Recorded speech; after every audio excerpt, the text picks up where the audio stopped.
In a freezing coastal town, desperation drives a mother and her children through empty streets as a violent storm tears at their clothes. Every door slammed shut in their faces. Fear and prejudice rule here, and tonight there is no room for strangers. With nowhere left to turn, they stumble toward the dark harbor, soaked and shivering. The wind howls like a living thing, and hope seems as distant as the stars hidden behind black clouds. Then, through the storm, a lantern flickers to life aboard a weather-beaten ship. A figure emerges from the shadows, a pirate captain the whole town fears, a man whose very name makes children hide. Yet something unexpected happens. He lifts his lantern higher and speaks with surprising gentleness. Stay aboard tonight. But what drives a man feared by all to show mercy to strangers? Sarah Whitmore clutched the torn family Bible against her chest as another gust of wind threatened to tear it from her grasp. The leather binding, once deep brown and proud, now bore water stains that spread like dark tears across its surface.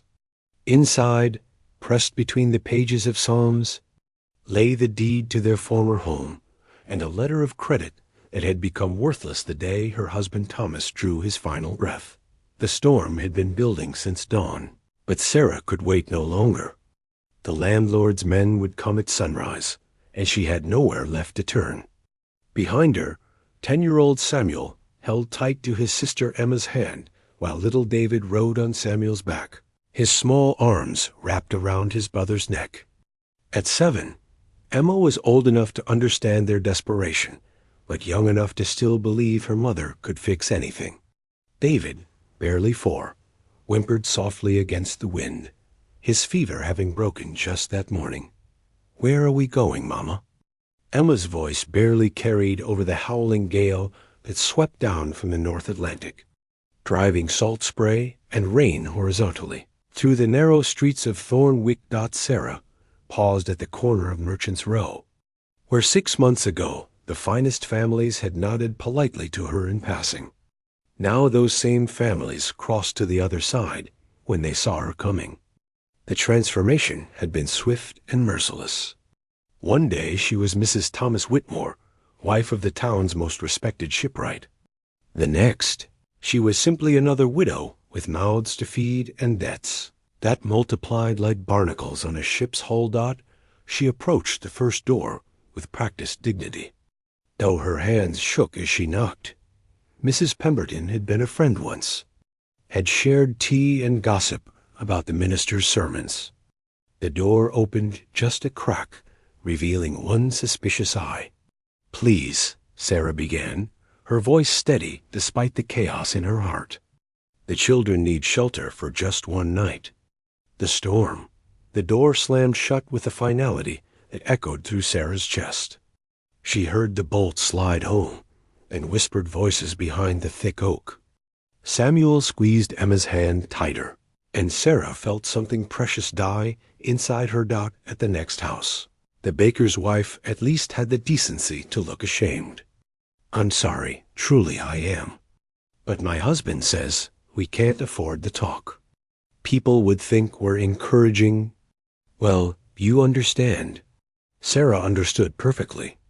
In Thornwick, poverty was considered a moral failing, as contagious as the fever that had claimed her Thomas. The respectable families had their reputations to protect, their own security to consider. A widow who couldn't pay her debts was a reminder that fortune could change as quickly as the tide. The fourth door belonged to the minister himself. Surely a man of God would show compassion. But Reverend Blackthorn's face was stone when he saw them standing in his doorway, rain streaming from their worn clothes. "Mrs. Whitmore, you know I sympathize with your situation, but I must think of my congregation. Perhaps if you hadn't been so prideful about accepting charity earlier, you might have found a more suitable arrangement." Pride. Sarah nearly laughed at the bitter irony. Pride was all she had left, and even that was being stripped away one closed door at a time. She had tried to find work, tried to sell everything of value, tried to maintain some dignity while her world crumbled around her. But in Thornwick, a woman alone was viewed with suspicion, her struggles seen as evidence of some hidden sin. By the time they reached Harbor Street, Sarah's legs trembled with exhaustion and cold. David had fallen asleep against Samuel's back, his small body shivering despite his brother's warmth. Emma's lips had turned blue, and her steps had become unsteady. The torn Bible felt heavier with each step, waterlogged and falling apart in her hands, much like her faith. The harbor stretched before them, dark and forbidding. Masts swayed like skeletal fingers against the storm-torn sky, and waves crashed against the stone pier with the fury of giants. This was madness, bringing her children to such a place, but what choice remained? Every respectable door in Thornwick had been barred. Against them Sarah pulled her shawl tighter, around Emma's shoulders, and whispered a prayer to a God who seemed as distant as the stars hidden behind the storm clouds. The wind caught the words and scattered them into the darkness, leaving only the sound of waves and the beating of her own desperate heart. Behind them, the warm lights of Thornwick glowed like false promises through windows firmly shuttered against their need. Ahead lay only the cold embrace of the harbor, and whatever fate awaited a family that had been abandoned by those who claimed to follow the teachings of mercy and love. The harbor stretched before them like a mouth full of broken teeth. Wooden piers jutted into the black water at odd angles, some damaged by countless storms, others abandoned to rot when their owners found more profitable ventures inland. The salt air burned Sarah's lungs as she led her children down the slippery cobblestones toward the water's edge, each step taking them further from the world that had rejected them. Samuel shifted David's weight on his back, the boy's fever-thin body barely registering against his older brother's growing strength. At 10, Samuel had already learned to carry burdens too heavy for his years. His dark eyes, so much like his father's, swept the harbor with the careful attention of someone who understood that danger often wore familiar faces.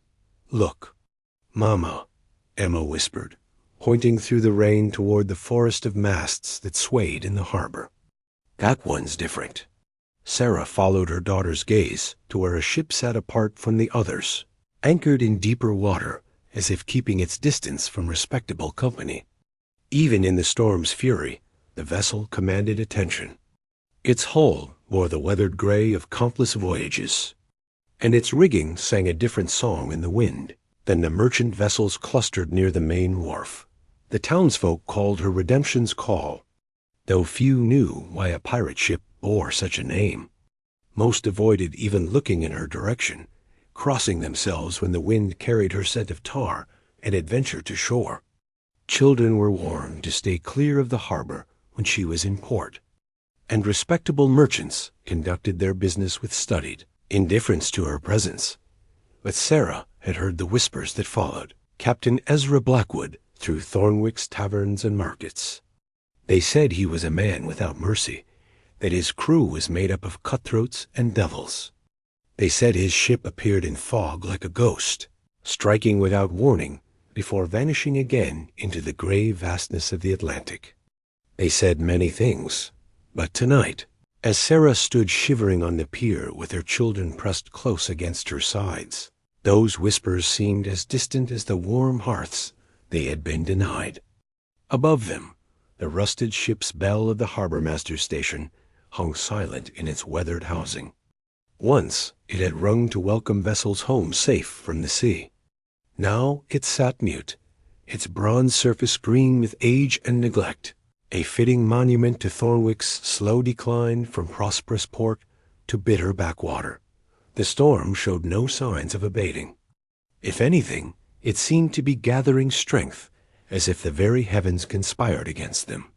Waves crashed over the lower sections of the pier, sending spray cascading across the wooden planks. Sarah pulled her children back from the water's edge, but there was nowhere to retreat. Behind them lay a town that had turned its back on their suffering.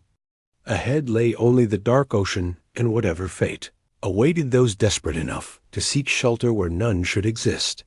David stirred against Samuel's shoulder, his small voice barely audible above the wind. "I'm cold, Mama." The simple words cut through Sarah's heart like a blade. Her youngest had been fighting fever for days, and now the storm's chill was seeping into his small bones. She touched his forehead with the back of her hand and felt the heat that spoke of illness returning. Without proper shelter and warmth, without medicine or rest, the child might not see another dawn. Emma pressed closer to her mother's side, her own lips blue with cold, despite the shawl Sarah had wrapped around her thin shoulders. The girl's faith in her mother's ability to solve any problem was beginning to waver, though she fought to hide her fear.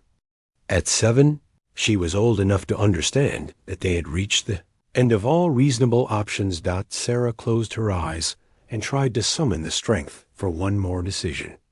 One more step into an uncertain future. The torn family Bible pressed against her chest felt heavier than anchor chain, its water-damaged pages a reminder of all the prayers that seemed to go unanswered. Yet something deep inside her, some stubborn ember of hope that refused to be extinguished, whispered that this was not yet the end of their story. The harbor lights blurred through her tears and exhaustion, but one light seemed different from the others. Somewhere in the darkness, beyond the respectable merchant ships, beyond the fishing boats and coastal traders, a warm glow flickered like a star fallen to earth. It drew her attention the way a lighthouse calls to ships lost at sea, promising something she dared not name. "Come," she whispered to her children, her voice steadier than she felt. Just a little further. They moved together toward the water's edge. A small family united by love and desperation, walking toward whatever destiny awaited them in the storm-lashed darkness of Thornwick Harbor. The lantern's golden light cut through the storm like a blade through black cloth, steady and unwavering despite the chaos that raged around it. Sarah squinted through the rain and spray, hardly daring to believe what she saw. A figure stood at the ship's rail, tall and broad-shouldered, holding the light high as if it were a beacon meant specifically for them. Captain Ezra. Blackwood's face bore the deep lines that came from years of squinting into ocean winds and making decisions that other men would never have to make. His dark hair, streaked with premature silver, was pulled back and secured against the storm, revealing features that might have been handsome in a different life. His coat, heavy wool dyed the color of midnight, hung open despite the driving rain, as if the elements held no power over him. But it was his eyes that stopped Sarah's breath in her throat. She had expected cruelty, the cold calculation she had heard whispered about in Thornwick's taverns. Instead, she saw something that made no sense in a man of his reputation. Gentleness. It was weathered and careful, like a precious thing kept safe in a dangerous world. But it was unmistakably there. The captain's compass hung from a chain at his belt, its brass surface worn smooth by countless hands. Unlike the ornate navigational instruments favored by merchant captains, this one bore the simple, practical design of a working sailor's tool. Yet Sarah noticed how his free hand rested upon it, as if it offered guidance beyond mere magnetic direction. "You there?" His voice carried clearly across the water, despite the storm's fury. It was deep and measured, with the careful cadence of a man who had learned to choose his words with the same precision he used to navigate treacherous waters. "What brings a woman and children to the harbor in such weather?" Sarah stepped closer to the pier's edge, David's weight heavy in her arms, now that she had taken him from Samuel's tired back. The boy's fever had worsened, and his small body shook with chills that had nothing to do with the storm. Emma clung to her mother's skirt, while Samuel positioned himself protectively beside them. His young shoulders squared in an attempt to appear more formidable than his 10 years allowed. "We seek shelter." "Sir," Sarah called back, her voice steady despite the fear that threatened to choke her words. "The storm caught us without proper accommodation." It was a polite lie, and they both knew it. No respectable family would be at the harbor at this hour, in this weather, unless desperation had driven them there. The captain studied them for a long moment, his experienced eye taking in their worn clothing, their exhausted posture, the careful way Sarah held her fevered child. "The town has turned you away," he said, and it was not a question. His expression darkened, though whether with anger or understanding, Sarah could not tell. Thornwick has forgotten what it means to show mercy to those in need. The truth in his words cut deeper than any accusation might have. Sarah lifted her chin, unwilling to beg even from this man who might be their last hope. "We ask nothing that we cannot repay in honest work, Captain. Only a dry place for the children until the storm passes." Something shifted in Captain Blackwood's expression then, a softening around the eyes that spoke of old pain carefully guarded. He looked at David, burning with fever in his mother's arms, then at Emma and Samuel, both trying so hard to be brave. When he spoke again, his voice carried a weight that suggested these words would change everything. "Stay aboard tonight." The simple phrase hung in the air between them like a rope thrown to drowning sailors. Sarah felt her knees weaken with relief, so profound it was almost painful. Behind the captain, she could see movement on the ship's deck as crew members emerged from below, drawn by their captain's summons or simple curiosity about the visitors. "I cannot pay passage," Sarah said, her honesty born of desperation and dignity in equal measure. The captain's weathered face creased in what might have been the ghost of a smile. "No payment required, madam. The sea has taught me that mercy given freely returns to the giver tenfold." He gestured toward a rope ladder that had been lowered over the ship's side. "Come aboard before the children catch their death in this weather." As Sarah gathered her courage to cross the dark water that separated her family from safety, she caught sight of the captain's hand resting on his compass once more. In that moment, she understood that this man navigated by something more than magnetic north. Whatever force guided his decisions had led him to offer kindness where the world expected only cruelty, and for the first time in weeks, Sarah dared to hope that their story might not end in tragedy after all. The ship's galley glowed with warmth. That seemed impossible after the harsh rejection they had endured on shore. Copper pots gleamed on their hooks, and the air was thick with the scent of bread baking and stew simmering over a well-tended fire. Sarah stood in the doorway, clutching David close while Emma and Samuel pressed against her sides, all of them dripping seawater and rain onto the polished wooden floor. "Well now, what have we here?" The voice belonged to a woman of perhaps 50 years, her graying hair bound up in a practical knot beneath a faded blue kerchief. Her face bore the weathered look of someone who had seen both the best and worst that life could offer, but her eyes held a warmth that immediately put Sarah at ease. "Captain's brought us some visitors, has he?" Margaret O'Brien had been cook aboard the Redemption's call for 3 years, though she had never spoken of what brought her to seek refuge on a pirate ship. The crew simply called her Mother Margaret, and she mothered them all with the fierce protectiveness of a woman who understood what it meant to be cast adrift in an uncaring world. "The little one's burning with fever," Margaret observed, her practiced eye taking in David's flushed cheeks and the way he trembled in his mother's arms.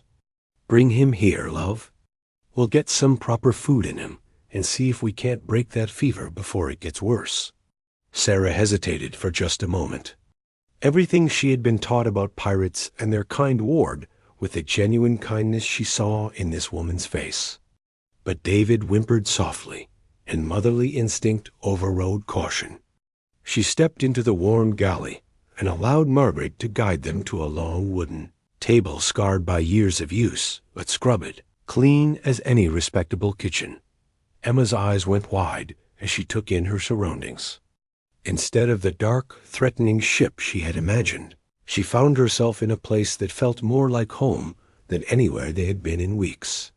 Samuel remained alert, his young shoulders tense with the responsibility he felt for protecting his family. But even he began to relax as Margaret bustled about, gathering dry clothes and warm blankets. "Now then," Margaret said, setting a bowl of fragrant stew before each of them, "let's get some proper food in your bellies. Nothing cures what ails you like a good meal and a warm place to sleep." She ladled an extra portion for David, cooling it with practiced efficiency before offering the spoon to Sarah. "This little one needs building up." "He does." As they ate, other members of the crew began to appear in the galley, drawn by curiosity and the smell of Margaret's cooking. Each arrival brought a story written in scars and weathered faces. Yet Sarah found herself surprised by their gentle manner around the children. These were not the cutthroats and monsters that Thornwick's residents had described. Not old Tom, the ship's carpenter, had fingers missing from his left hand, but carved intricate patterns on scraps of wood for Emma to admire. Young Jack, barely 18 himself, showed Samuel the proper way to tie a sailor's knot, his patient instruction revealing a teacher's heart beneath his pirate's garb. Even Silent Pete, who had lost his tongue to slavers years before, smiled and nodded encouragingly when David finally managed to take a few spoonfuls of stew. It was Margaret who noticed Sarah's growing wonder at her surroundings. "Not what you expected, I'll wager," the older woman said with a knowing smile. "Captain Blackwood doesn't collect the usual sort of pirates. Most of us here are just folks who had nowhere else to go, same as you." Near the galley's small window sat a shelf lined with curious objects, but one in particular caught Sarah's attention. A small wooden horse, no bigger than her palm, carved with exquisite detail despite its humble material. The toy's mane flowed in carefully sculpted waves, and its legs were positioned as if caught mid-gallop. It was clearly a child's plaything, but it sat alone on the shelf with the reverence usually reserved for precious things. "The captain carved that," Margaret said quietly, following Sarah's gaze. "Years ago, for—" She paused, her expression growing distant. "Well, that's his story to tell, not mine. But it reminds him of something important, I think. About protecting the innocent, about what really matters in this world."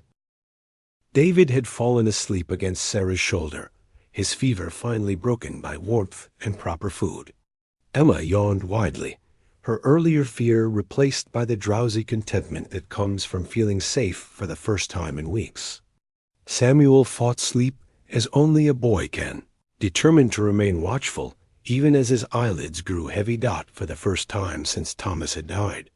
Sarah allowed herself to hope that perhaps their journey might lead somewhere better than the grave that had seemed inevitable just hours before. Storm had settled into a steady rhythm against the ship's hull, creating the kind of sound that encouraged quiet conversation and shared stories. Sarah sat with Emma, curled against her side, while David slept peacefully in a hammock that old Tom had rigged near the galley's warmest corner. Samuel perched on a wooden crate, his eyes bright with curiosity as the crew began to share the tales that had brought them to this unlikely refuge. "I was a baker's apprentice in Portsmouth," young Jack began, his voice soft in the lamplight. "Had dreams of opening my own shop someday, maybe finding a good woman to marry." His fingers traced the rim of his tin cup as he spoke, and Sarah noticed the old burn scars that marked his hands. Then the press gangs came. Royal Navy needed sailors, didn't much care if we were willing or not. Old Tom nodded grimly from his spot near the stove. "Spent 2 years on a naval frigate, I did. Saw good men flogged for asking for proper rations. Watched officers grow fat while sailors died of scurvy." He held up his maimed hand, showing where 3 fingers had been taken at the second knuckle. "Lost these to a bosun who thought I was moving too slow. Captain Blackwood found me in a tavern in Port Royal, half dead from drink and despair." "The captain has a way of finding lost souls," Margaret said, her voice carrying the weight of personal experience. She moved about the galley as she spoke, checking on the bread that baked in the stone oven, her movements efficient and sure. Found me in Charleston, he did. My husband had died of yellow fever, left me with nothing but debts and a reputation ruined by his gambling. No respectable family would take me as their cook, not after. She trailed off, but Sarah understood. In the rigid society they had all known, a woman's worth was tied to her husband's reputation, and widowhood often meant destitution regardless of her own character or abilities. Silent, Pete contributed to the conversation in his own way, using gestures that the crew had learned to interpret over the years. Margaret translated for Sarah's benefit. Pete says he was a school teacher in Virginia before slavers took his tongue. They thought it amusing to silence a man who lived by words. The captain found him on a slave auction block in Nassau and bought his freedom. Each story revealed the same pattern. Good people broken by circumstances beyond their control, cast out by a society that valued conformity over compassion. The Redemption's call had become their sanctuary, and Captain Blackwood their unlikely savior. What about the captain himself? Sarah asked quietly, her curiosity overcoming her caution. What brought him to this life? The galley fell silent, except for the storm's steady drumming overhead. Margaret's hands stilled on the bread she was kneading, and old Tom stared into his cup as if it held answers to questions he dared not voice. It was young Jack who finally spoke, his voice barely above a whisper. The captain keeps letters in his cabin. Never sends them, mind you. Just writes them and puts them away in a wooden box he carved himself. He glanced toward the narrow stairs that led to the officers' quarters. Sometimes, late at night, you can hear him reading them aloud. Letters to someone named Lily. Margaret shot him a warning look, but the young man continued. She was his daughter, Pete figured out from what he could piece together. The captain was a naval officer then. Lieutenant Commander Ezra, Blackwood of His Majesty's Navy, had a wife and little girl waiting for him in Portsmouth while he sailed the Caribbean on the king's business. What happened to them? Emma asked, her young voice cutting through the heavy silence. Old Tom cleared his throat roughly. Fever took them both while he was at sea. Ship fever, they called it, but it was really just the pestilence that comes when too many folks are crowded together in port cities. By the time his ship made harbor, there was nothing left but 2 graves, and the debt collectors picking over his house like vultures. Sarah felt her heart clench with understanding. She knew the particular agony of losing everything that mattered, of watching a carefully built life crumble while others looked on with callous indifference. The Navy expected him to just carry on, Margaret added, her voice thick with emotion. When grief broke him down, when he couldn't function as the perfect officer anymore, they cast him aside like a broken tool. No pension, no recognition for years of faithful service. Just a dismissal and orders to forget his pain. In the captain's quarters above, hidden away in that wooden box Jack had mentioned, lay a collection of letters never sent, each one carefully penned by a broken father to a daughter who would never read his words, never know how deeply she was missed, never understand that every act of mercy he showed to lost families was his way of honoring her memory. The morning brought clear skies and unwelcome visitors. Sarah woke to the sound of angry voices carrying across the harbor, their words sharp enough to cut through the gentle creaking of the ship and the soft murmur of waves against the hull. She rose carefully from the hammock where she had spent her first peaceful night in weeks. David still sleeping soundly in her arms, his fever finally broken. Through the small porthole, she could see a crowd gathering on the main pier. Mayor Aldrich stood at its center, his portly figure draped in his finest coat despite the early hour. Beside him, Constable Morrison shifted nervously, one hand resting on the pistol at his belt, while his eyes darted between the crowd and the pirate ship anchored in the deeper water. "They've got no right." Mrs. Pemberton's voice carried clearly across the water, shrill with righteous indignation. harboring that woman and her brats after we made it clear they weren't welcome. It's an insult to every decent family in Thornwick." Captain Blackwood appeared at Sarah's side, moving with the silent grace of a man accustomed to rising before dawn.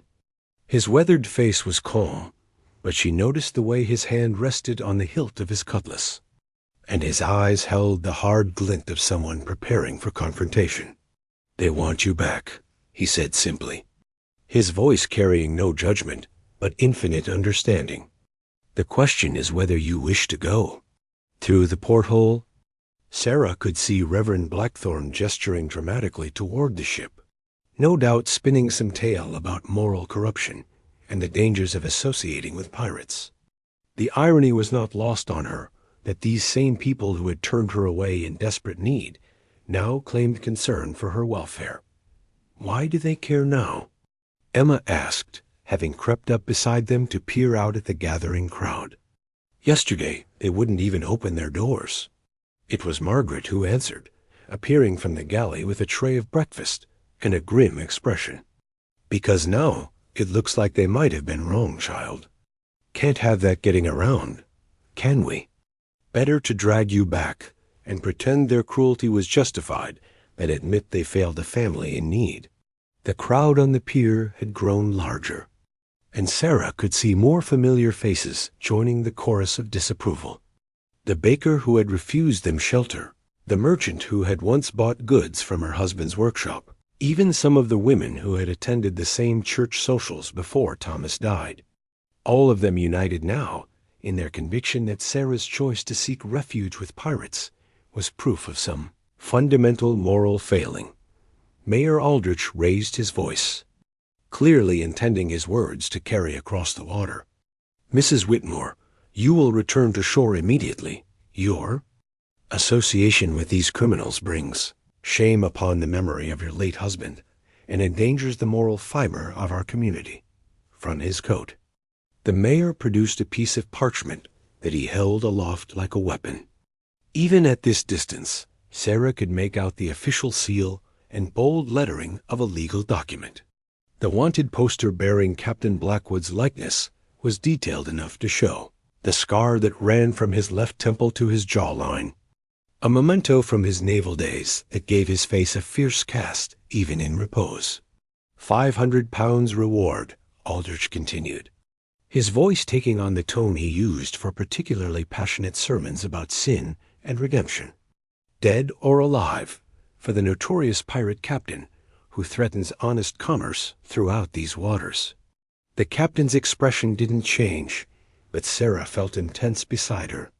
She realized with sudden clarity that her presence on his ship had given his enemies a weapon they had never possessed before, a claim to moral authority. As long as he remained alone with his crew of outcasts, he could be dismissed as just another criminal. But harboring a respectable widow and her children gave the townspeople a righteous cause to rally behind. "You don't have to face this alone," Sarah said quietly, surprised by her own boldness. "We chose to come aboard. We can choose to stay." The captain turned to study her face, searching for something in her expression. Whatever he found there seemed to satisfy him, because when he spoke again, his voice carried the iron certainty of a man who had made his decision and would not be moved from it. "Then we stand together," he said simply. "But know this, Mrs. Whitmore, once you make this choice, there will be no going back. Thornwick will never forgive what they see as betrayal, and neither will any other respectable port. You and your children will be marked as pirates by association." Sarah looked out at the crowd of people who had turned their backs on her family's desperate need, then down at David's peaceful face as he slept in her arms. The choice, she realized, had already been made the moment they closed their doors against her children's suffering. The afternoon sun painted the ship's deck in warm gold as Sarah emerged from below, breathing deeply of the salt air that had become their new atmosphere of freedom. 3 days had passed since the confrontation with the townspeople, and her children had begun to bloom like flowers, finally given proper soil and sunlight. Samuel stood near. the mainmast with Captain Blackwood, his young hands gripping a sextant that seemed almost too large for his frame.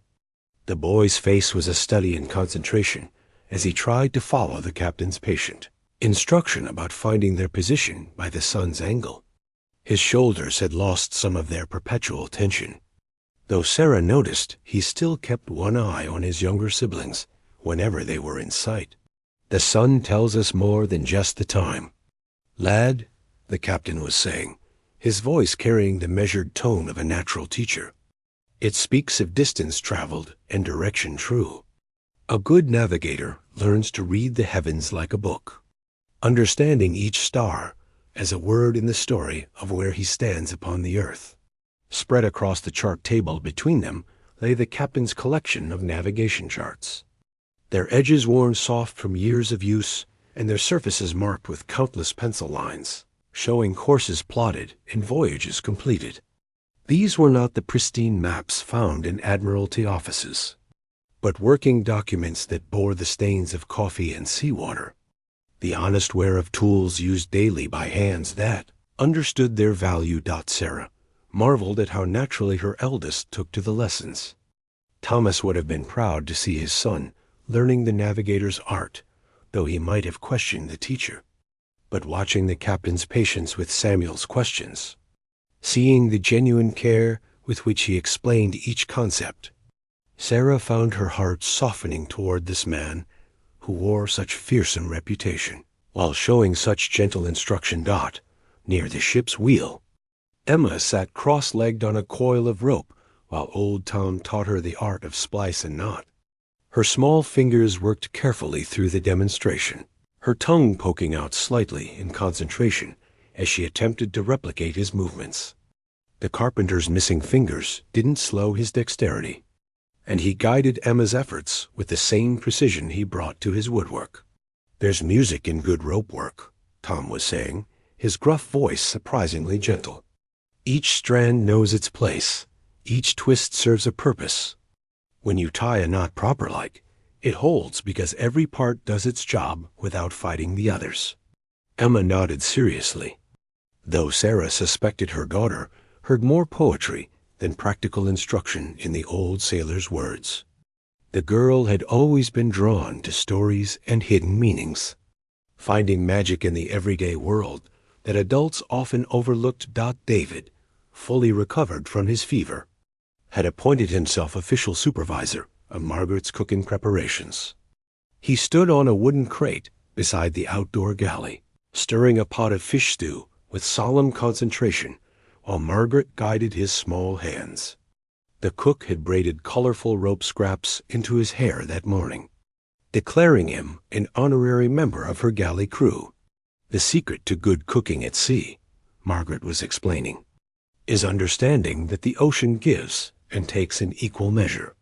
We work with what we have, waste nothing, and make every meal a celebration of another day safely sailed." Sarah found herself drawn to the simple wisdom in these lessons. Her children were learning more than practical skills. They were absorbing a philosophy of life that valued resourcefulness, mutual dependence, and finding joy in small victories. It was a stark contrast to the rigid social hierarchy of Thornwick, where worth was measured by property owned and status inherited rather than character demonstrated. Captain Blackwood noticed her observation and approached, leaving Samuel to practice with the sextant under young Jack's supervision. The charts remained spread on the table, their detailed markings a testament to the careful planning that went into every voyage. "Your children adapt quickly," he said, genuine admiration in his voice. "Samuel has the makings of a fine navigator, and Emma's got the careful hands needed for intricate work. As for young David," he smiled as they watched the boy earnestly explaining to Margaret why the stew needed more salt. "That one's got the heart of an explorer." Sarah felt a warmth spread through her chest at his praise. For weeks, she had worried that her children were becoming sullen and withdrawn under the weight of their circumstances. Now she saw them laughing, learning, contributing to something larger than their immediate survival. "They've found purpose here," she said quietly. something I wasn't able to give them on shore. The captain's expression grew thoughtful as he studied the charts spread before them. Purpose is a powerful thing, Mrs. Whitmore. It can transform the most unlikely souls into something worthy of respect. He traced a finger along one of the marked routes. Perhaps it's time we charted a course toward a future none of us had imagined possible. The storm struck without warning, transforming the peaceful afternoon into a maelstrom of shrieking wind and mountainous waves that seemed determined to tear the Redemption's call apart plank by plank. Sarah clutched the galley table as the ship pitched violently to starboard, sending pots and dishes sliding across the floor in a cacophony of clattering metal. "All hands on deck." Captain Blackwood's voice cut through the chaos like a sword through silk, carrying the authority of a man who had faced such trials countless times before. But Sarah heard something else in his tone, now not fear, but a fierce protectiveness that hadn't been there during their previous storms. Emma pressed against her mother's side, eyes wide with terror as the ship groaned and twisted beneath them. David had gone pale and still, his small hands gripping Margaret's apron as the cook braced herself against the stone oven. Even Samuel, who had grown confident in his new nautical skills, looked uncertain as the deck tilted at angles that defied reason. "Stay below," the captain ordered, peering briefly in the galley doorway before another wave sent him staggering. "Keep the children safe and trust the ship. She's weathered worse than this." But trust was a luxury Sarah couldn't afford as she watched her children's faces pale with each violent roll. When a particularly massive wave sent water cascading down the companionway, flooding the galley floor with cold seawater, she made a decision that would have horrified her just weeks earlier. "We're going up," she announced, her voice somehow steady despite the chaos around them. "If this ship is going to founder, we face it together, not cowering in the dark." The deck was a scene from a sailor's nightmare.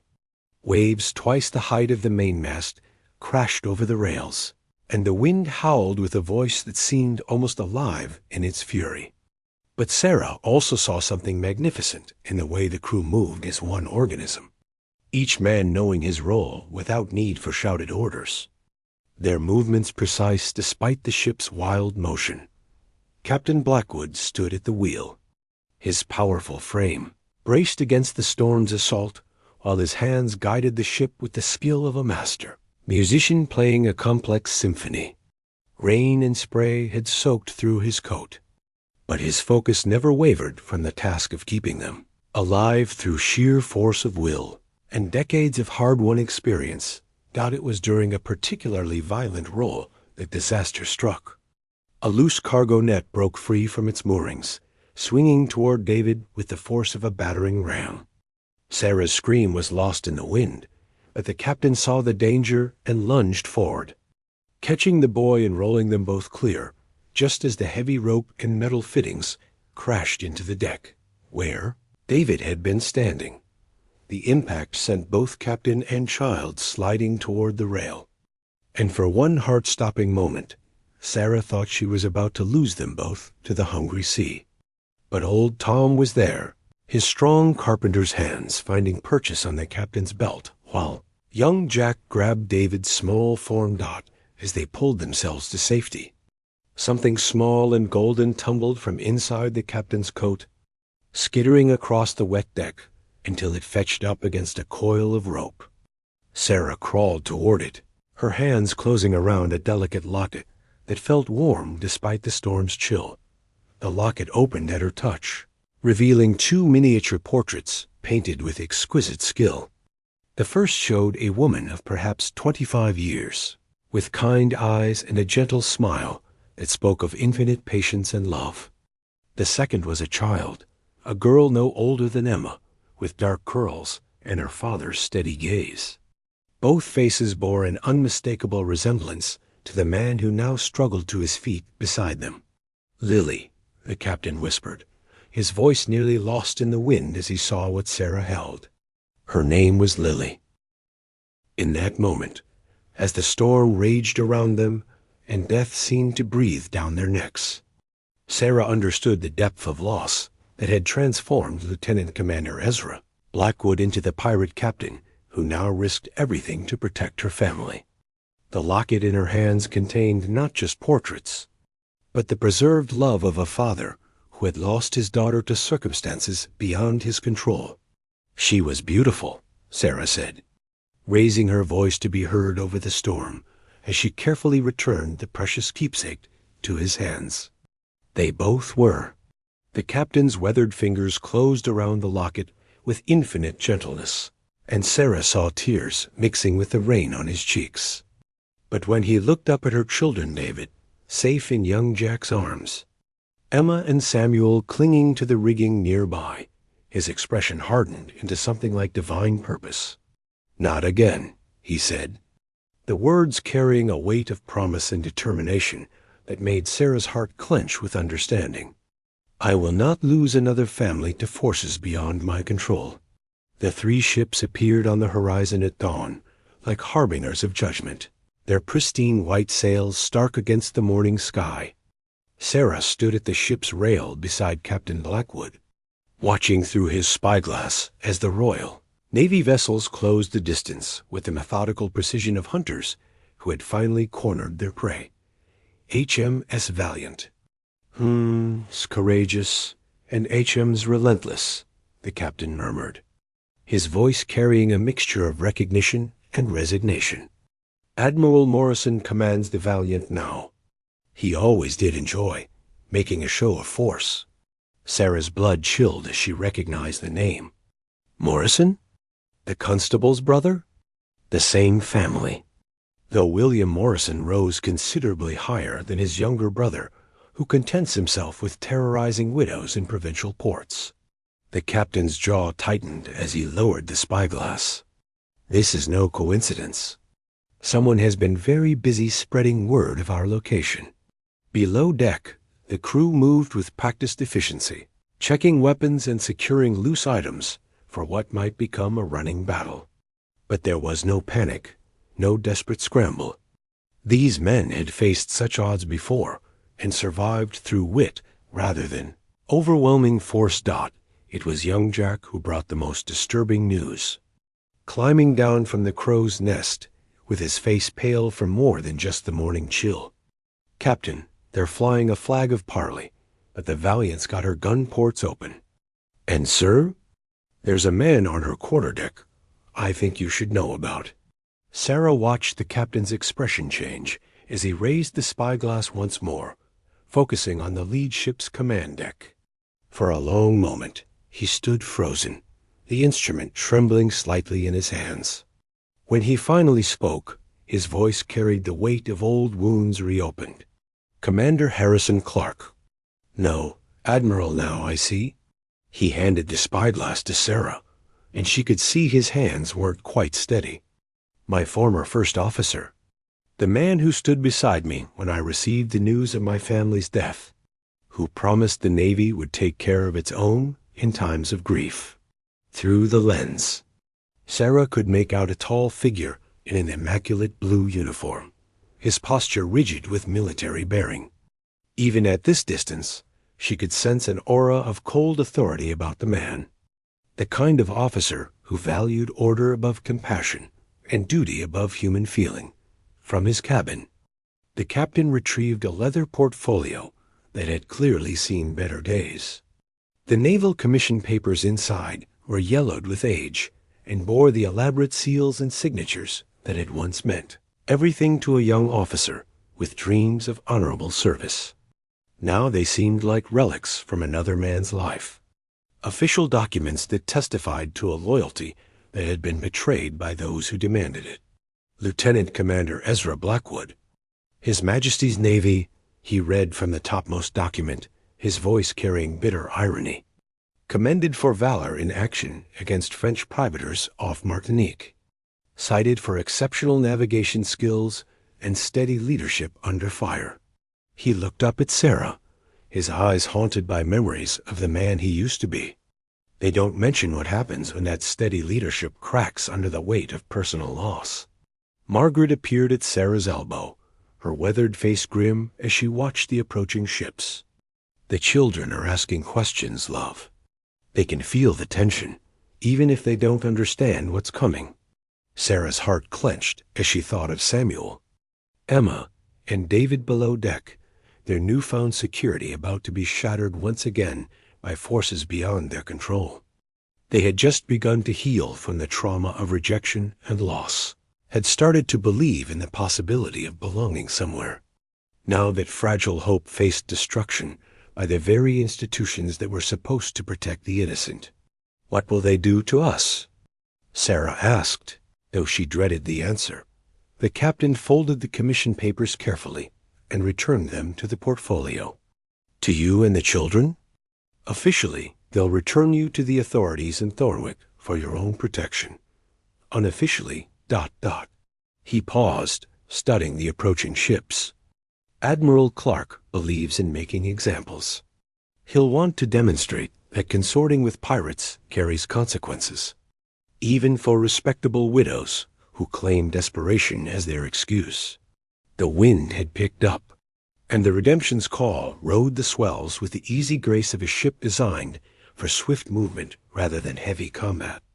But Sarah could see that speed alone would not be enough to outrun 3 naval vessels working in coordination. "And you?" she asked quietly. The captain's hand moved unconsciously to rest over his heart, where she knew he kept the locket with his family's portraits. "For me, there will be a trial, a conviction, and likely a public hanging.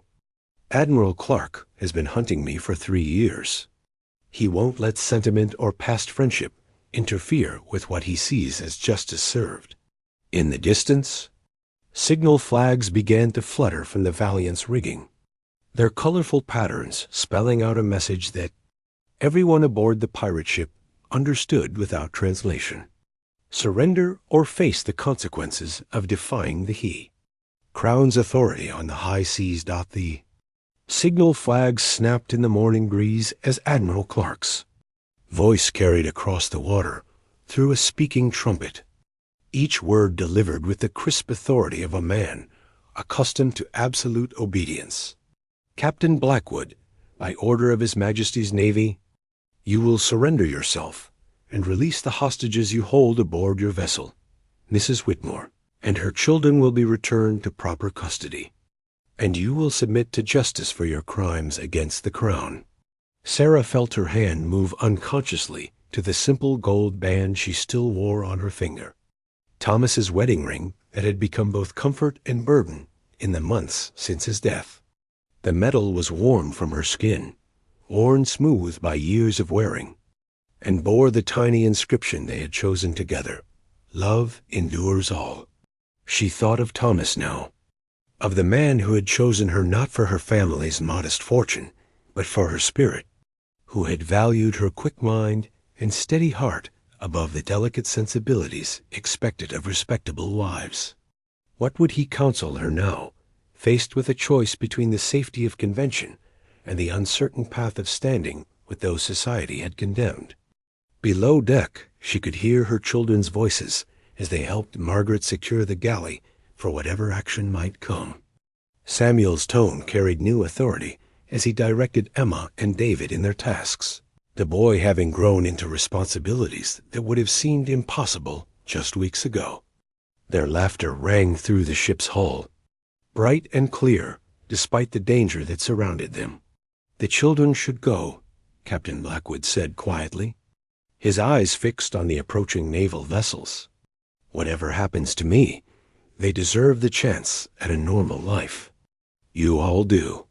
Sarah studied his weathered profile, seeing the man beneath the fearsome reputation that Thornwick's residents whispered about in their drawing rooms. Here stood someone who had risked everything to offer shelter to strangers, who had shown her children more genuine care in a few days than their own community had managed in months of need. "What kind of normal life?" she asked, her voice carrying a steel that surprised them both.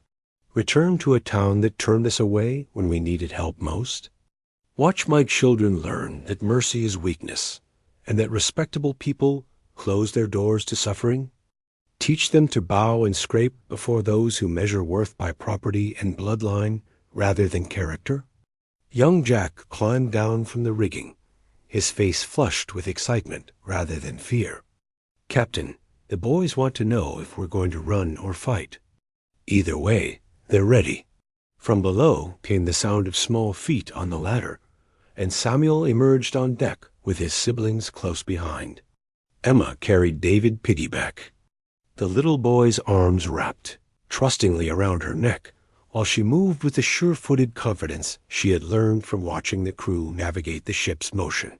"Mama," Samuel said, his young voice carrying a weight that broke Sarah's heart. "Are we going back to Thornwick?"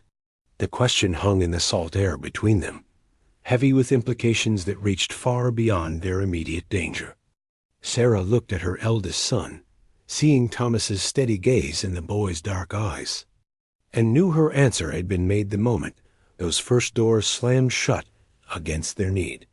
She slipped the wedding ring from her finger and held it up so the morning sunlight caught the gold, making it gleam like a small sun in her palm.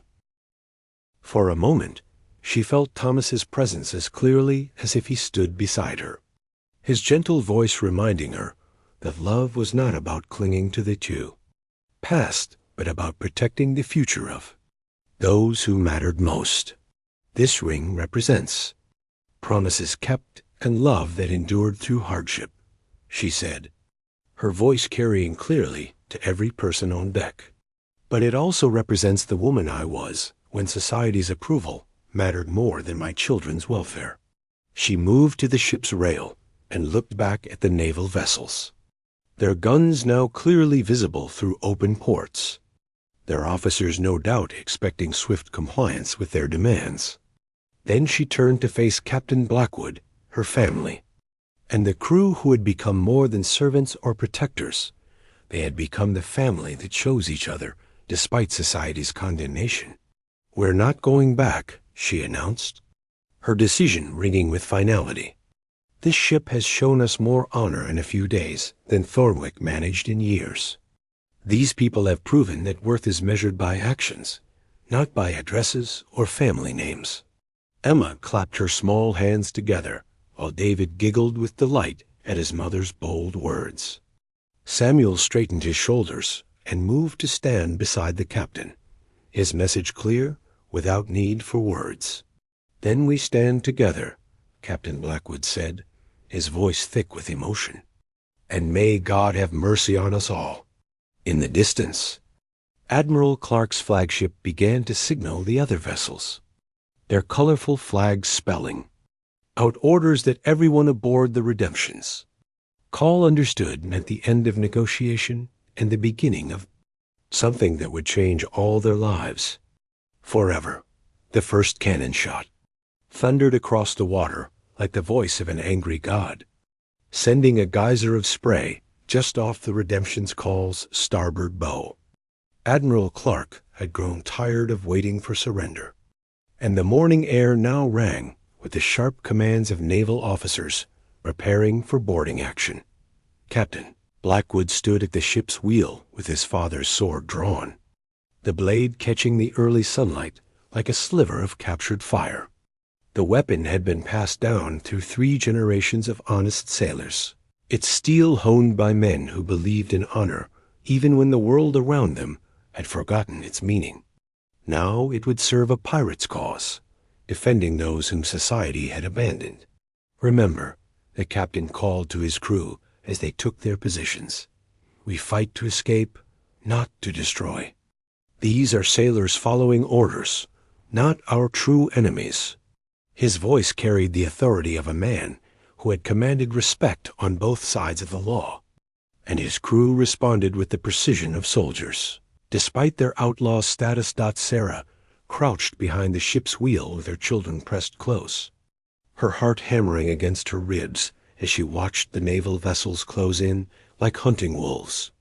The HMS Valiant approached from port while the Courageous moved to starboard, their strategy designed to trap the pirate ship between 2 fields of fire. The third vessel, Relentless, positioned itself to block any escape route toward open ocean. "Hard to port," Captain Blackwood commanded, spinning the wheel with practiced ease. The Redemption's call responded like a thoroughbred horse, her bow swinging toward the narrow gap between two of the naval ships. It was a desperate gambit, requiring split-second timing and absolute trust in the ship's capabilities. Old.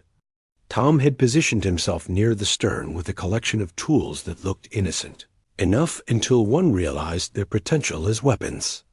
His missing fingers didn't slow his movements as he prepared to repel boarders with carpenter's implements that could crack skulls as easily as they shaped wood. Beside him, Silent Pete checked the priming on an ancient musket, his scarred face set with grim determination. The first boarding hooks flew across the gap as the Valiant drew alongside, their iron claws seeking purchase on the Redemption's call's rigging. Young Jack moved like a dancer across the deck, his knife flashing as he severed the grappling lines before they could draw the ships together. Margaret emerged from the galley armed with her heaviest iron skillet, her motherly face transformed by fierce protectiveness. "Ezra Blackwood." Admiral Clark's voice boomed across the water as the Valiant's bow pressed close, enough for individual faces to be distinguished. "Surrender now, and I'll see that the women and children are treated gently. Force this to violence, and I cannot guarantee their safety." The captain's reply came not in words, but in action. With a movement so swift it seemed almost magical, he brought his father's sword up to deflect a boarding pike thrust by a naval marine, then used the sword's pommel to render the man unconscious rather than run him through. It was a display of skill that spoke of years of training in the finest naval academies, combined with hard experience earned in battles that no gentleman's war college could teach. Emma gasped as she watched the captain disarm two more boarders with movements that were both deadly and merciful, each action calculated to disable rather than kill. This was not the savage pirate that Thornwick's residents had described, but a master swordsman who retained enough honor to spare his enemies when possible. "Cut the stern line," the captain shouted to Samuel, who had positioned himself near the ship's rail with a hatchet old Tom had given him. The boy didn't hesitate, bringing the tool down on the thick rope that one of the naval vessels was using to control their movement. The line parted with a sharp crack, and the Redemption's call surged forward like a horse given its head. But Admiral Clark had anticipated such tactics. As the pirate ship broke free from the first attempt at capture, the HMS Courageous moved to block their escape route, her guns trained on the Redemption's call's waterline. The message was clear: surrender or watch the ship sink beneath the waves with all hands aboard. It was then that Captain Blackwood revealed why his reputation extended far beyond simple piracy. Instead of turning to flee or fight, he steered directly toward the Courageous, his speed building as if he intended to ram the larger vessel. At the last possible moment, when collision seemed inevitable, he spun the wheel hard to starboard and called for full sail. The Redemption's call swept past the naval ship's stern with inches to spare, her wake rocking a larger vessel as she escaped into the open water beyond. The maneuver required seamless coordination between captain and crew, the kind of trust that could only be built through shared trials and absolute faith in each other's abilities. Behind them, Admiral Clark's frustrated commands carried across the water as his ship struggled to turn and give chase. But the morning wind favored the smaller, more maneuverable vessel, and with each passing moment, the gap between hunter and hunted grew wider. The Redemption's call cut through the waves like a blade through silk, her bow throwing sheets of spray as Captain Blackwood pushed her to speeds that would have terrified lesser sailors. Behind them, the three naval vessels gave chase with the relentless determination of hounds pursuing a fox, their disciplined crews working to close the distance that seamanship and local knowledge had created. Sarah's hastily packed sea chest bounced against the galley wall with each roll of the ship. Its contents a jumbled collection of everything her family owned in the world. Inside lay David's few remaining toys, Emma's cherished book of fairy tales, Samuel's collection of interesting stones, and her own meager possessions, all the worldly goods that remained of their former life, now mixed with new treasures given by the crew. A carved wooden whistle from old Tom, a length of colorful rope from Margaret, a small compass from young Jack that pointed not just to magnetic north, but to the possibility of new beginnings. "Sarah, I need you at the wheel," Captain Blackwood called out, his voice steady despite the danger that pressed close behind them. "Your hands are lighter than mine, and we'll need delicate steering for what comes next." She moved to take the wheel while he consulted a chart that looked different from the ones she had seen him use for navigation lessons. This map showed no major shipping lanes or official ports, but instead revealed a network of hidden channels and secluded anchorages, known only to those who sailed outside the law's protection. Each marking represented sanctuary for souls who had nowhere else to turn. There, he pointed to a narrow passage between two rocky islands barely visible on the horizon. Devil's Gate, they call it. Naval charts show it as impassable due to hidden reefs. But those charts were drawn by men who never had reason to risk everything on one desperate chance. Samuel appeared at Sarah's shoulder, his young face bright with excitement rather than fear.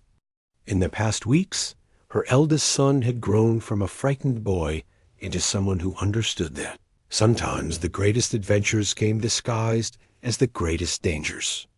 "Can we make it, Captain? With the right touch on the wheel and a fair wind, lad. But it'll take all of us working as one." The captain's weathered face creased in what might have been a smile. "Your mother's going to thread this ship through a passage that would challenge the finest harbor pilot. Think she's up to the task?" Emma and David had emerged from below, drawn by the excitement and the knowledge that their family was once again choosing to stand together against impossible odds. Margaret stood beside them, her sturdy presence a reminder that they were not alone in this flight toward an uncertain future. The pursuing ships had closed some of the distance, and Sarah could see the flash of sunlight on Admiral Clark's telescope as he studied their course. She wondered what the man thought as he watched his former subordinate's widow steering a pirate ship toward waters that no respectable captain would dare attempt. Signal flags from the Valiant. Young Jack called from his position in the rigging. "They're ordering us to heave to or face destruction." "Signal back," Captain Blackwood replied with grim humor. "Tell them we're proceeding to waters more suitable to our temperament." The entrance to Devil's Gate appeared before them like a mouth full of jagged teeth.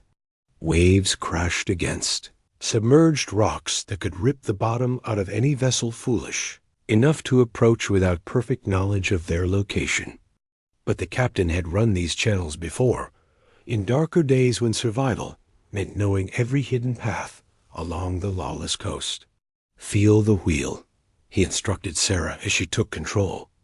"The ship will tell you where the deep water lies. Trust her instincts, and she'll see us through." Sarah had never imagined that she could feel such communion with wind and water.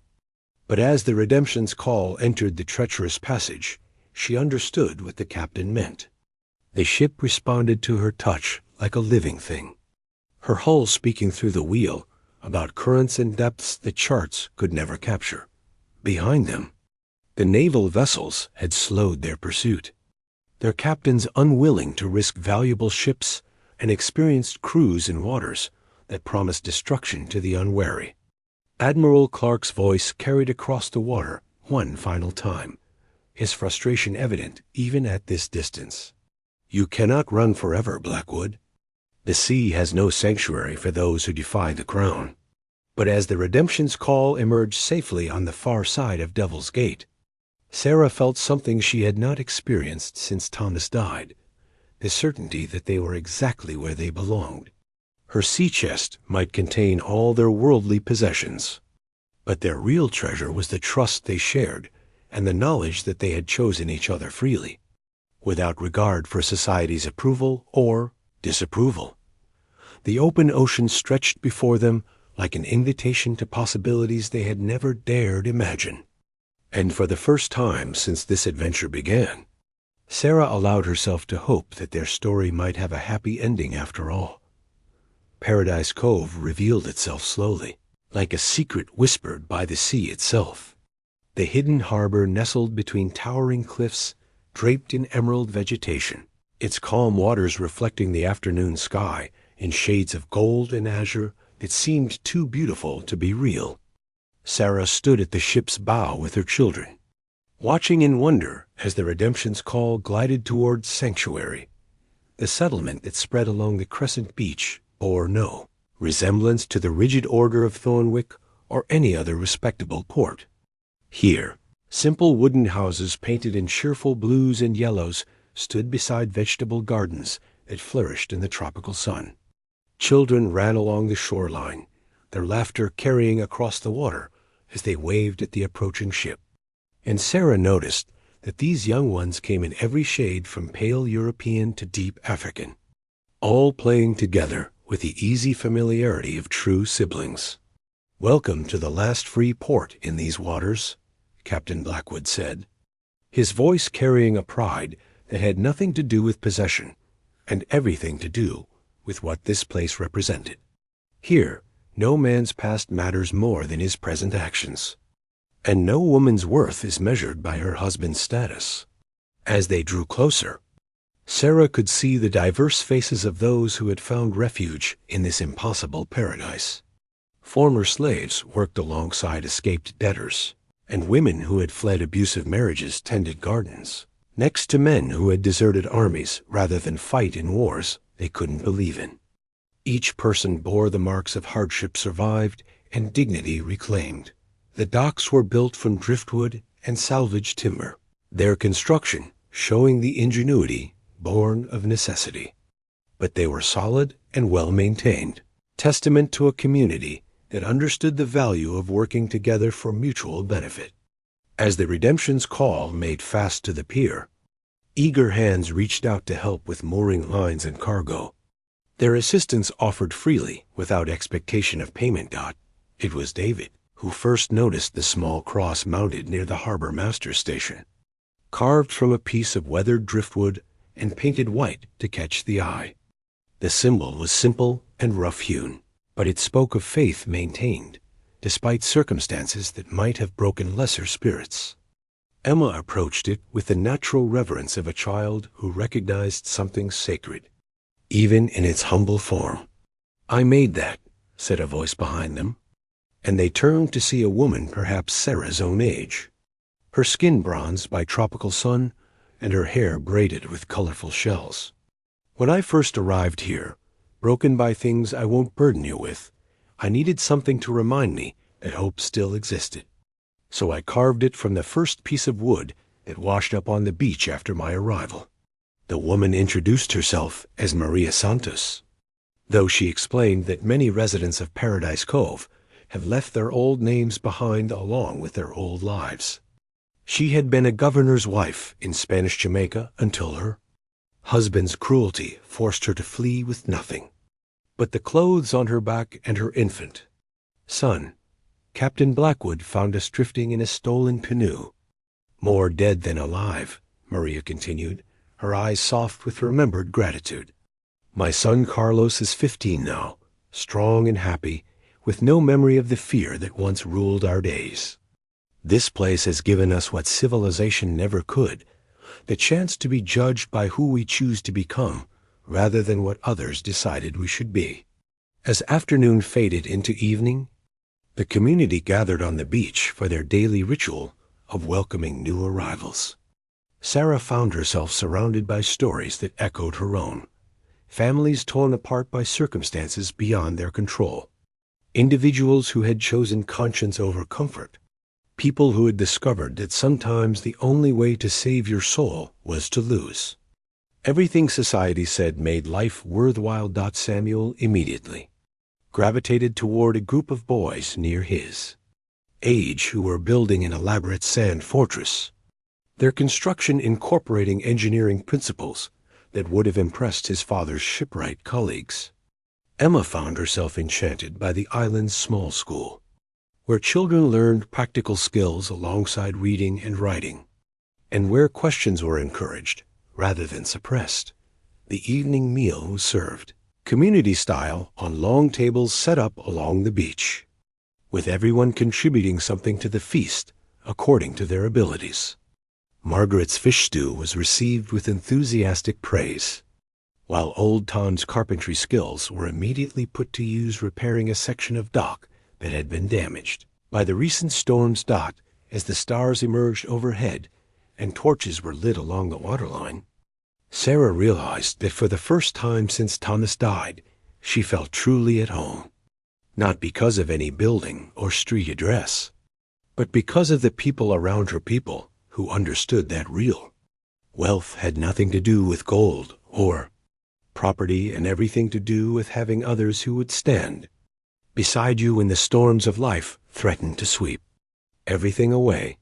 The driftwood cross caught the torchlight, its simple form a beacon of hope for all who had found their way to this sanctuary, where outcasts became family and broken hearts learned to heal. 6 months had passed since their arrival at Paradise Cove, and the Redemption's call rode at anchor in the morning light, her hull freshly painted and her rigging inspected with the care of a ship preparing for noble purpose. Captain Blackwood stood on the quarterdeck with Sarah beside him, both of them studying the ship's log that now told a very different story than the one that had brought them together. The leather-bound journal lay open between them, its pages filled with entries that spoke of rescue missions rather than raids, of families saved rather than ships plundered. Each carefully penned line documented another soul brought safely to Paradise Cove, another story of redemption written in the captain's precise handwriting. The log had become more than a record of voyages. It was a testament to the transformation that love and purpose could work in even the most hardened hearts. The merchant vessel Aurora reports a family of escaped slaves drifting in a damaged boat near Tortuga. Sarah read from the latest intelligence gathered by their network of sympathetic captains and coastal watchers. 3 adults, 2 children, provisions running low. She had learned to read the sea charts and weather patterns with the same skill she once applied to managing a household, her quick mind adapting to navigation and seamanship with a naturalness that amazed even experienced sailors. The crew had begun calling her First Mate Sarah with genuine respect, recognizing that her authority came not from rank, but from the trust the captain placed in her judgment. Samuel emerged from below deck with young Jack, both of them carrying the tools needed to maintain the ship's weapons in perfect condition. But these cannons would not be used to attack innocent vessels. Instead, they served as protection for the vulnerable families the Redemption's call now sought to rescue from the countless dangers that faced those who fled oppression.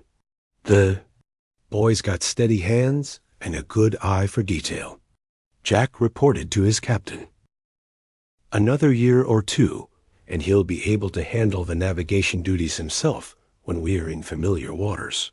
Emma had established herself as the ship's unofficial liaison with rescued children, her gentle manner and quick smile helping traumatized young ones adjust to their new circumstances. She carried a collection of small wooden toys that Old Tom carved during quiet watches, each one designed to comfort a frightened child during the difficult transition from despair to hope.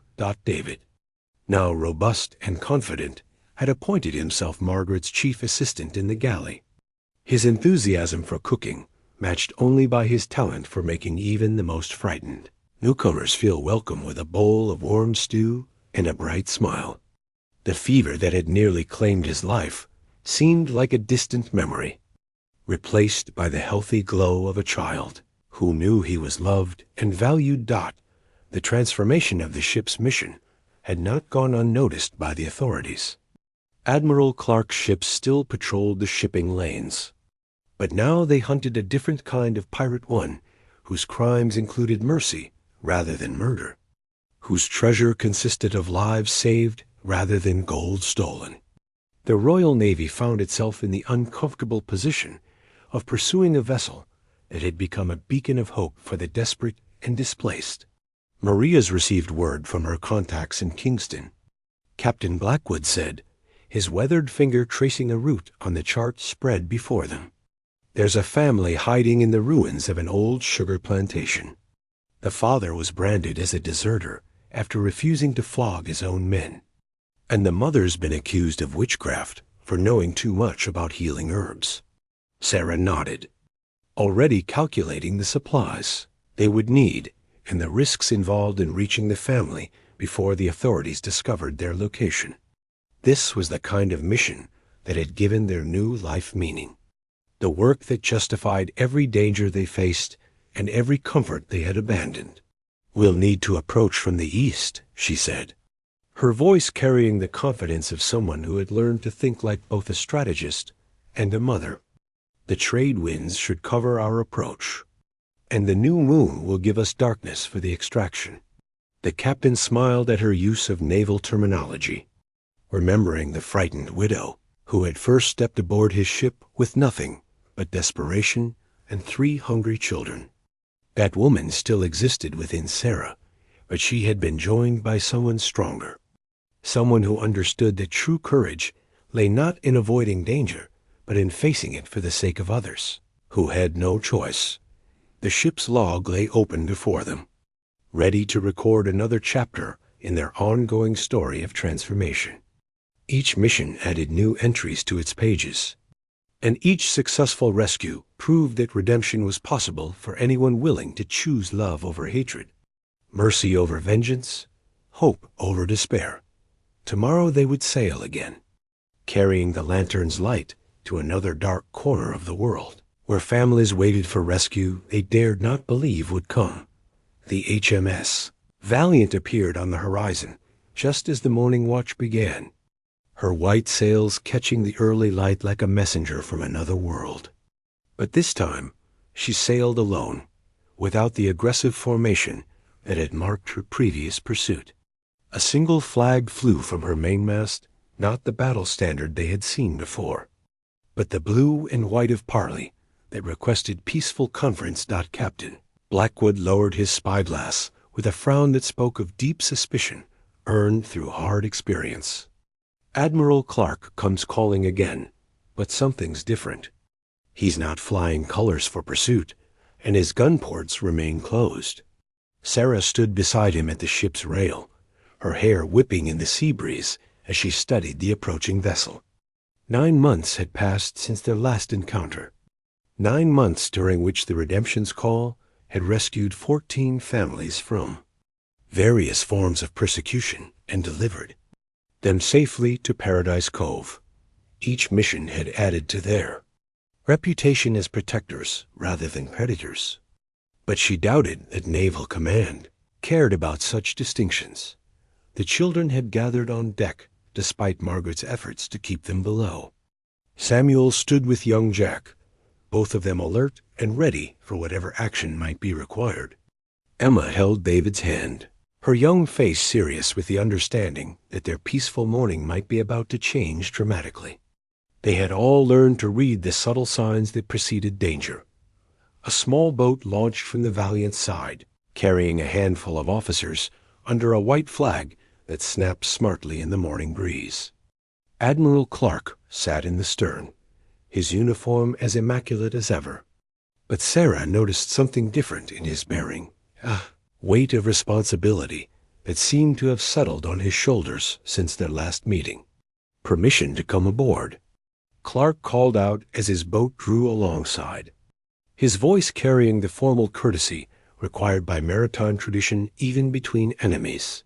"Granted," Captain Blackwood replied, though his hand remained near his sword hilt. "But understand, Admiral, that my crew considers this ship sovereign territory. Any treachery will be met with immediate response." Clark climbed the rope ladder with the practiced ease of a career naval officer, bringing with him 2 lieutenants, and a leather portfolio that bore the elaborate seals of official correspondence. His weathered face showed the strain of months spent pursuing a quarry who had consistently outmaneuvered him through superior seamanship and local knowledge. "Ezra," he said simply, using the captain's given name for the first time in years. "I bring word from London that may interest you." From the portfolio, he withdrew a document sealed with red wax and bearing the ornate signature that every British subject would recognize.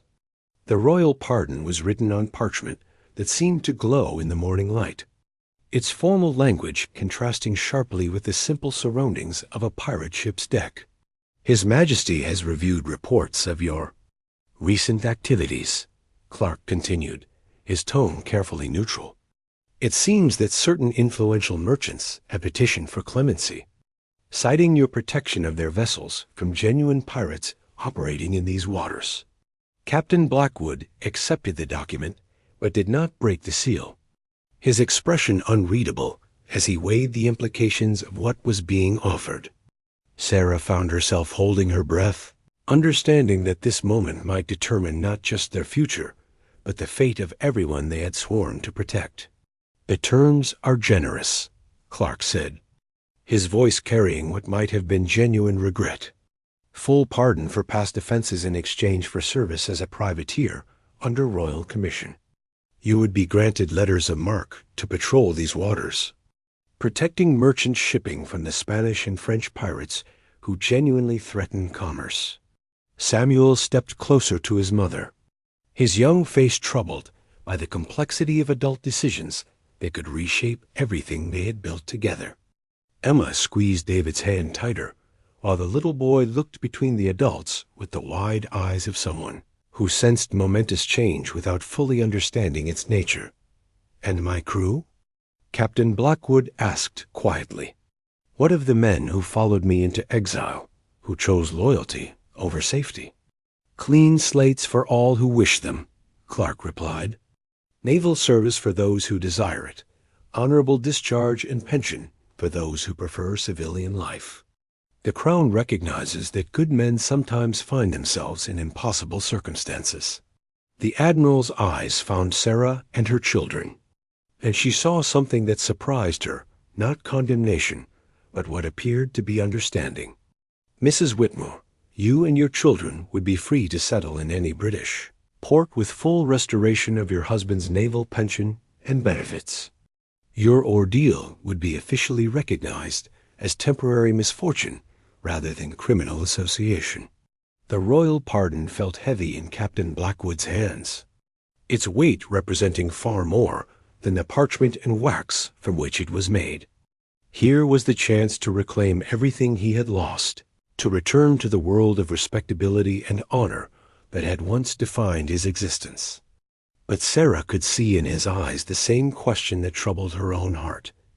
What price would such redemption demand from the souls they had sworn to protect?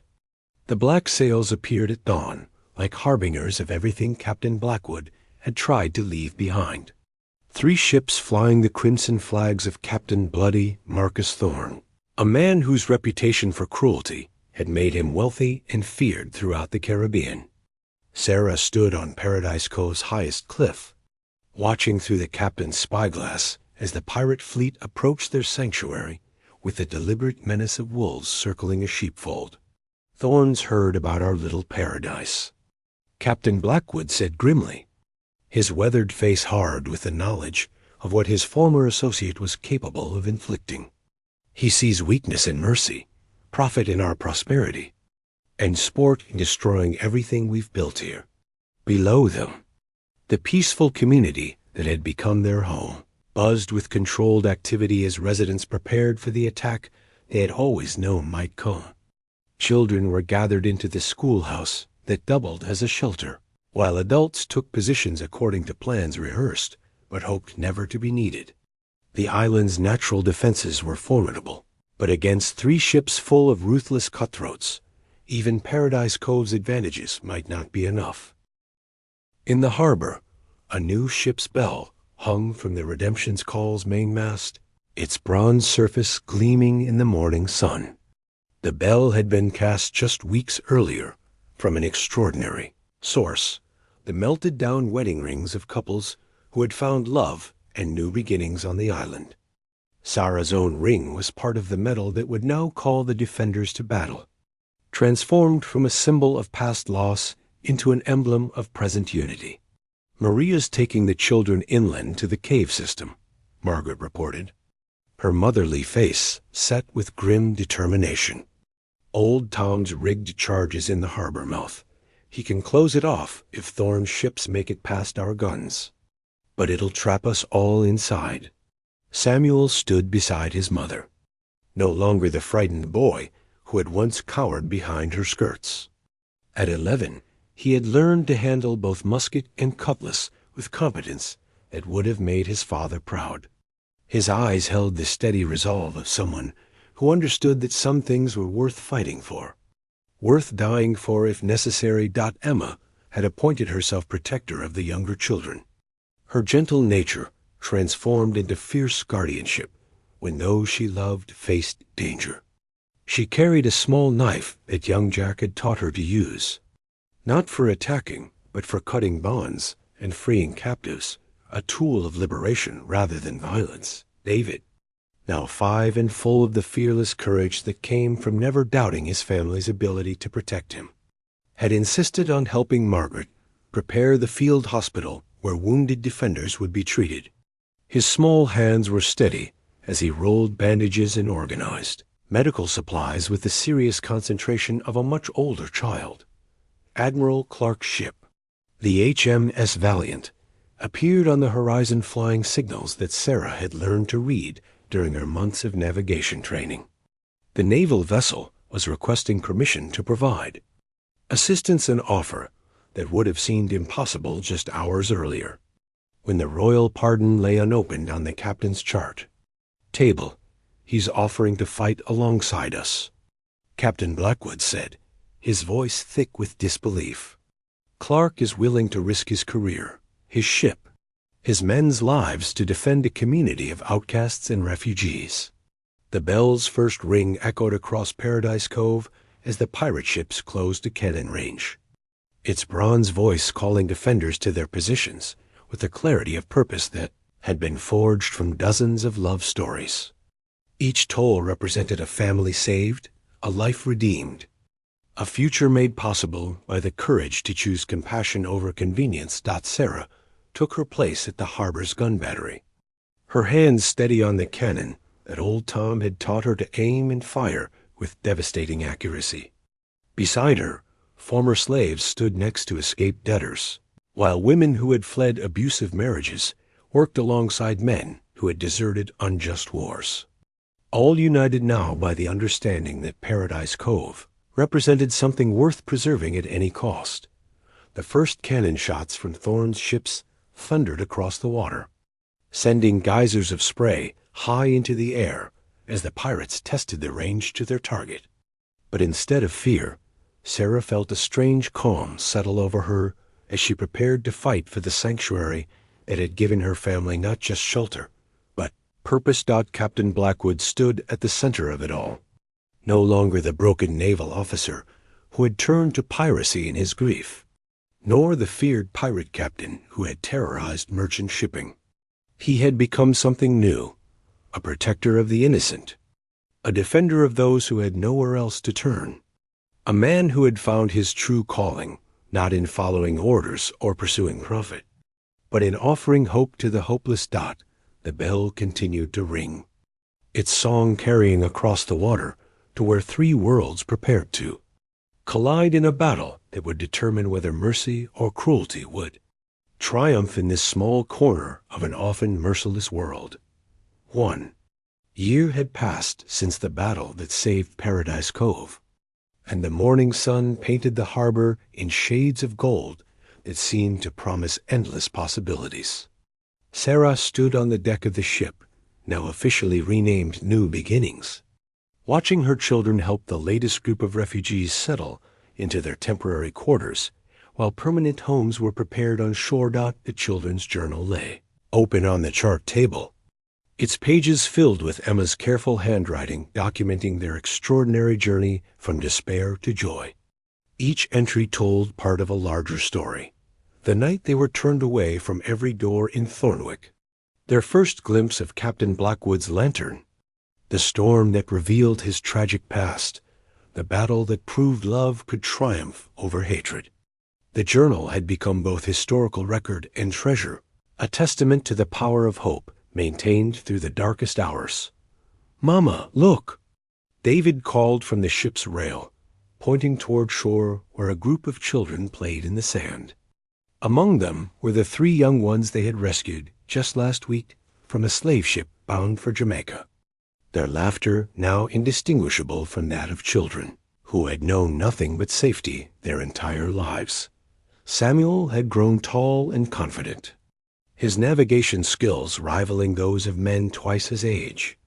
He worked beside Admiral Clark, now retired from naval service and serving as Paradise Cove's official harbor master planning routes for the next rescue mission.